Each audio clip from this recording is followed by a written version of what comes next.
Hello students, today we are going to discuss about the chemical properties of metals and non-metals. Metals non-metals हम study कर रहे थे. Physical properties सो फार हमने पढ़ लिया. अब हम केमिकल प्रॉपर्टीज की बात करेंगे. तो एक एक करके we are going to discuss. The first chemical property which we are going to study is reaction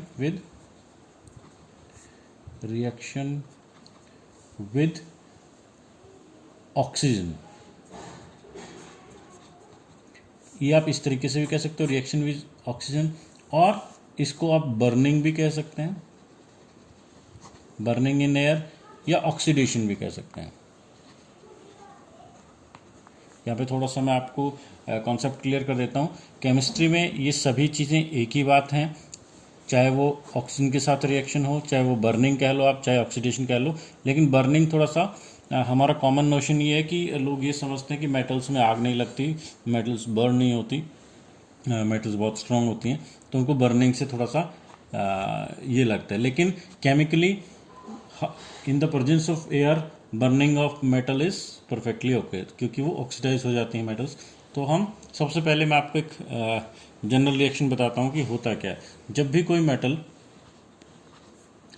वो रिएक्ट करेगी विद एयर, एयर कह लो, या हमारा मकसद जो है वो ऑक्सीजन से है, हवा में उपस्थित ऑक्सीजन से जब कोई मेटल रिएक्ट करेगी तो सिंपली वो क्या बनाएगी, मेटल का ऑक्साइड बनाएगी. बहुत सिंपल सी बात है. Metal will react with oxygen to form metal oxide. तो इसके आप एग्जांपल देख सकते हो. अगर मेटल कोई भी है, जैसे कॉपर है और ऑक्सीजन है, तो CuO बन गया. हम स्टार्ट करते हैं. जैसे मैं आपको, तो यहाँ पर फॉर्मूले लिखने अभी आपको आते हैं. इसकी वैलेंसी 2 है, इसकी वैलेंसी 2 है, तो ये हो जाएगा. अगर हम दूसरे ऑक्साइड कहें, सोडियम का ऑक्साइड क्या होगा, सोडियम का ऑक्साइड होगा Na2O. इसी तरह पोटेशियम का क्या होगा, K2O होगा. मैग्नीशियम का क्या होगा, MgO होगा. तो ये सब तो ऑक्साइड बन गए. एल्यूमिनियम का ऑक्साइड क्या होगा, Al2O3. मैं आपको ये ऑलरेडी बता चुका हूँ.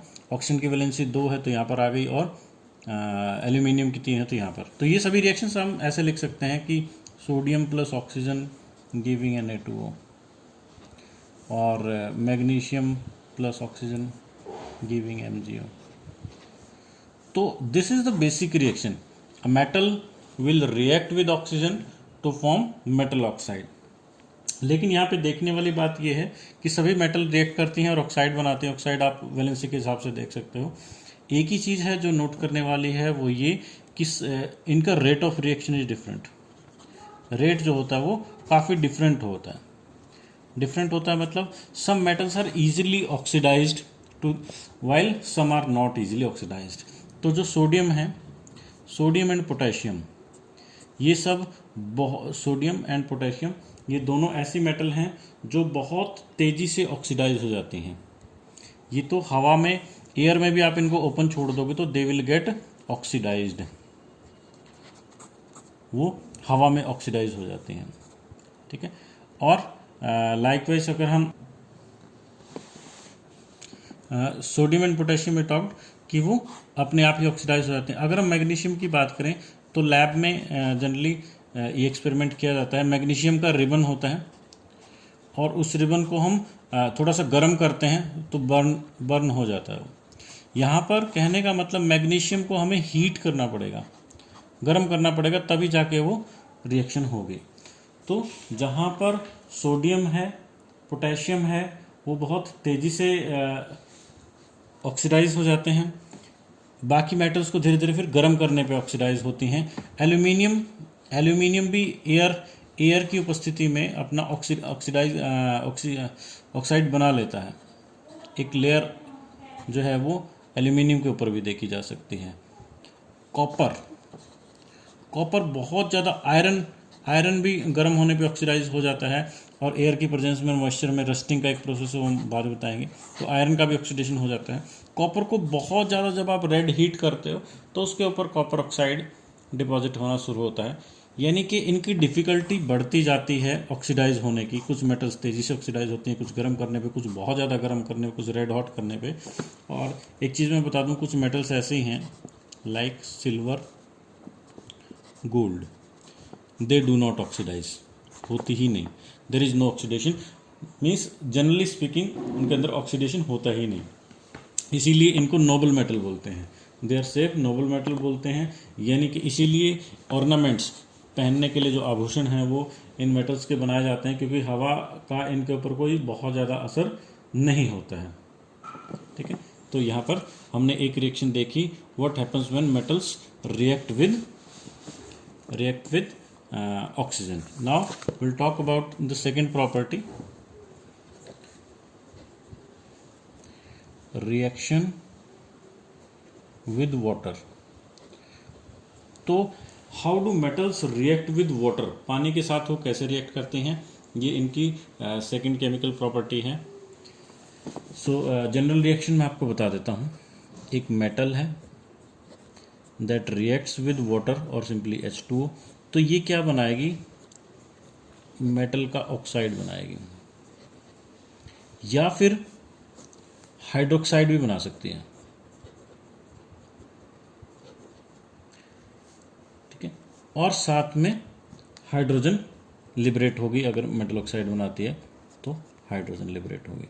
यहाँ पर मेटल का ऑक्साइड बनाएगी कि हाइड्रोक्साइड बनाएगी, इस बात पे हम थोड़ा सा आते हैं। तो suppose let's take an example, जहाँ पर तो इस जनरल रिएक्शन यही रहेगी, metal react with water to form metal oxide और hydroxide and hydrogen gas is liberated. So let's take an example, sodium है, sodium will react with water to form hydroxide, sodium hydroxide plus hydrogen. और ये reaction मैं आपको बता देता हूँ simply, ये रिएक्शन बहुत फास्ट होती है और एक्सोथर्मिक होती है, इसमें बहुत ज़्यादा हीट जनरेट होती है, और हीट जनरेट होने के कारण इसमें सोडियम कैचेस फायर, तो आग पकड़ लेती है। यहाँ पर देखो सिंपल सोडियम मेटल है, नॉर्मल रूम टेम्परेचर पे भी सोडियम को अगर वाटर के साथ रिएक्ट करवाया जाता है, सोडियम हाइड्रोक्साइड बन जाता है और हाइड्रोजन गैस लिबरेट होती है। ये हाइड्रोजन गैस फर्दर इतनी एनर्जी साथ में रिलीज होती है कि इसमें आग लग जाती है, तो ऑलमोस्ट ये ब्लास्ट हो जाता है। यहाँ पर देखने वाली बात है कि सोडियम जो मेटल है वो वाटर के साथ रिएक्ट करती है, और वाटर अगर हम वैसे भी इसको ओपन में रखेंगे तो हवा से मॉइस्चर मिल जाएगा। यानी जो सोडियम जैसी बहुत ज़्यादा रिएक्टिव मेटल्स हैं उनको, इसी तरह पोटेशियम का भी बिल्कुल सेम एग्जाम्पल है, सोडियम एंड पोटेशियम, तो उनको क्या करते हैं, उनको आप नॉर्मल हवा में नहीं रख सकते, we have to put them in kerosene oil. Kerosene oil में आप इसको रख सकते हो। तो केरोसिन ऑयल जो मिट्टी का तेल होता है उसमें आप इसको रखते हो। The only thing this becomes an important fact. तो केरोसिन ऑयल में इनको क्यों रखा जाता है, क्योंकि it reacts violently with water. पहले हमने देखा हवा में आप रखते हो तो वैसे भी ऑक्सीडेशन हो जाता है, और अगर आप वाटर में रखते हो या मॉइस्चर कॉन्टैक्ट में आता है तो फिर ये हाइड्रोजन लिबरेट करता है और वायलेंटली रिएक्ट करता है। तो रिएक्टिव मेटल्स हो गई। उसके बाद same happens with calcium. Calcium अगर वाटर की प्रेजेंस, तो ये भी इजीली रूम टेम्परेचर पे कैल्शियम हाइड्रोक्साइड बना देगा और hydrogen gas will be liberated. तो हमने देखा जो ज़्यादा रिएक्टिव मेटल्स हैं they react with water to form hydroxide. अब बात आती है कि हाइड्रोक्साइड बनता है कि ऑक्साइड बनता है। अभी तक जो मेटल्स हमने देखी वो सभी की सभी मेटल्स वाटर के साथ रिएक्ट कर रही थी। कुछ मेटल्स ऐसी होती हैं जो वाटर के साथ नॉर्मली रिएक्ट नहीं करती, कोल्ड वाटर के साथ, जैसे मैग्नीशियम है। मैग्नीशियम कोल्ड वाटर के साथ नहीं रिएक्ट करेगा, it will react with hot water. तो इसको हॉट वाटर की ज़रूरत पड़ेगी, या इसको हीट का सिंबल होता है, इसको गर्म करना पड़ेगा, तब आपका बनेगा मैग्नीशियम हाइड्रोक्साइड और प्लस हाइड्रोजन। तो जहाँ पर ये तीन मेटल्स थी जो कोल्ड वाटर के साथ रिएक्ट कर रही थी, मैग्नीशियम हॉट वाटर के साथ रिएक्ट करता है। और अब हम आगे बात करते हैं, there are certain metals which do not react with cold as well as hot water. जैसे मैं आपको बताता हूँ एल्यूमिनियम एंड आयरन, ये वो मेटल्स हैं जो कोल्ड वाटर से भी रिएक्ट नहीं करती और हॉट वाटर से भी रिएक्ट नहीं करती। आयरन का हम एग्जांपल लेते हैं। आयरन के साथ अगर आप वाटर लोगे तो कोई रिएक्शन नहीं होगी, लेकिन अगर आप स्टीम ले दोगे, H2O के नीचे जो मैंने G लिखा है इसका मीन्स इट इज स्टीम। फिर ये ऑक्साइड बनाता है Fe3O4 और प्लस हाइड्रोजन गैस लिबरेट होती है। रिएक्शन वही है ऑक्साइड। अब जो मैंने बताया था ऑक्साइड बनता है कि हाइड्रोक्साइड, उस चीज़ को आप कैसे याद रख सकते हो कि जो भी मेटल लिक्विड वाटर के साथ रिएक्ट करेगी वो हाइड्रोक्साइड बनाएगी, और जो स्टीम के साथ रिएक्ट करेगी, गैस के साथ जो रिएक्ट करेगी वो ऑक्साइड बनाएगी। और एक और चीज़ जो आप अपनी नॉलेज के लिए वो कर सकते हो, अपना यू कैन रिकॉल इट, हमने पिछले चैप्टर में पढ़ा था कि जो ऑक्साइड ऑफ मेटल्स होते हैं they are basic in nature, तो that is an important fact. तो ये बेसिक हैं तो ये एसिड के साथ रिएक्ट करके again they can react with acid to form salt and water. Next property की अगर बात करें, will talk about reaction with acids. Acids के साथ कैसी रिएक्शन होती है, ये रिएक्शन हम पिछले चैप्टर में एसिड्स एंड बेसिस में भी पढ़ चुके हैं, जहाँ पर हमने प्रॉपर्टीज ऑफ एसिड पढ़ा था। वो हमने पढ़ा था कि एसिड जो है वो मेटल के साथ रिएक्ट करके सॉल्ट और हाइड्रोजन बनाते हैं। तो लाइकवाइज इसमें भी हम इसी को पढ़ेंगे कि जो मेटल्स हैं, मेटल की भी प्रॉपर्टी क्या है, they react with acid to form salt and the liberate hydrogen. तो कोई भी मेटल है एसिड के साथ जब रिएक्ट करेगी तो एक सॉल्ट बनाएगी और हाइड्रोजन गैस लिबरेट होगी। तो यहाँ पर भी वही सीक्वेंस रहेगी। मैं आपको एक एग्जांपल लेते हैं। Let's talk about zinc plus HCl, it will form zinc chloride plus hydrogen. ये रिएक्शन हमने पहले भी देखी है। तो सिंपल आप सभी की इसमें एग्जांपल्स ले सकते हो। तो लाइकवाइज अब जितनी रिएक्टिव मेटल होगी उतनी ही हाइड्रोजन का जो प्रोडक्शन है वो फास्ट होगा, ये बबल्स फास्ट बनेंगे, रिएक्शन उतनी ही फास्ट होगी। तो यहाँ पर एक छोटी सी चीज़ जो देखने वाली है वो ये है, अगर आप एसिड नाइट्रिक एसिड लेते हैं तो उस केस में this hydrogen gas is not liberated. Why? Because reaction में हाइड्रोजन गैस लिबरेट होती है, लेकिन वो हाइड्रोजन, क्योंकि HNO3 जो है nitric acid, that is a very strong oxidizing agent, ये स्ट्रॉन्ग ऑक्सीडाइजिंग एजेंट होता है, और ये उस हाइड्रोजन को ऑक्सीडाइज करके H2O में कन्वर्ट कर देता है। तो ये चीज़ आपके पास आपको देखने वाली है। तो जो रिएक्टिविटी थी उसी की तरह हम इसमें बात करते हैं। जनरली जो सोडियम पोटेशियम वो सब बहुत स्ट्रांगली रिएक्टिव मेटल्स होती हैं। Then we talk about zinc, iron, ये सभी रिएक्ट करेंगी, मैग्नीशियम, ये सभी रिएक्ट करेंगी। और कॉपर जो है वो डाइल्यूट के साथ कम रिएक्ट करता है, फिर उसके लिए कॉन्सेंट्रेटेड एसिड चाहिए। यहाँ पर एक और छोटी सी बात मैं आपको बता देता हूँ, that is silver and gold. Silver and gold again जो हमने कहा था नोबल मेटल्स हैं, बहुत कम रिएक्टिव होती हैं, तो इनके ऊपर किसी एसिड का जनरली कोई असर नहीं होता, दे do not react with acid.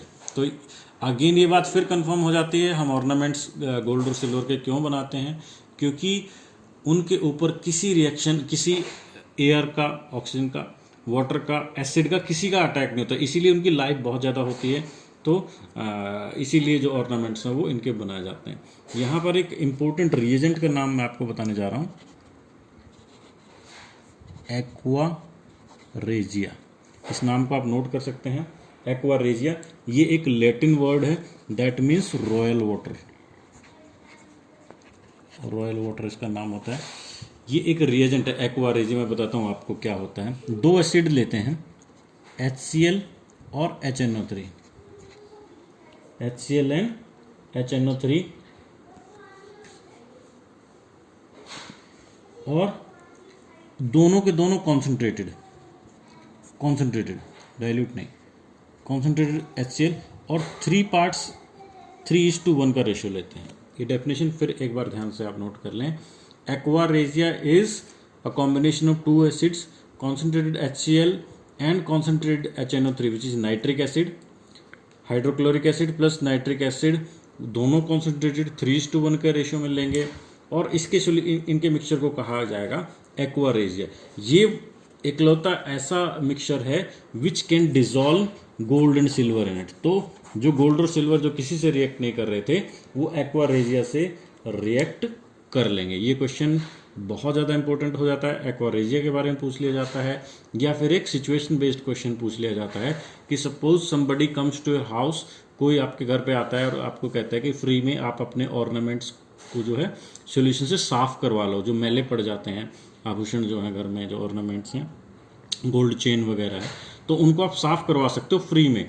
तो हमें क्या लगता है कि फ्री ऑफ कॉस्ट कर रहा है, तो ऐसा में हमें ऐसा नहीं करना चाहिए कभी भी गोल्ड स्मिथ के पास इसको साफ करवाना, या कोई वैसे हॉकर या वेंडर कोई आ जाता है जो ये कहता है साफ करवा लो।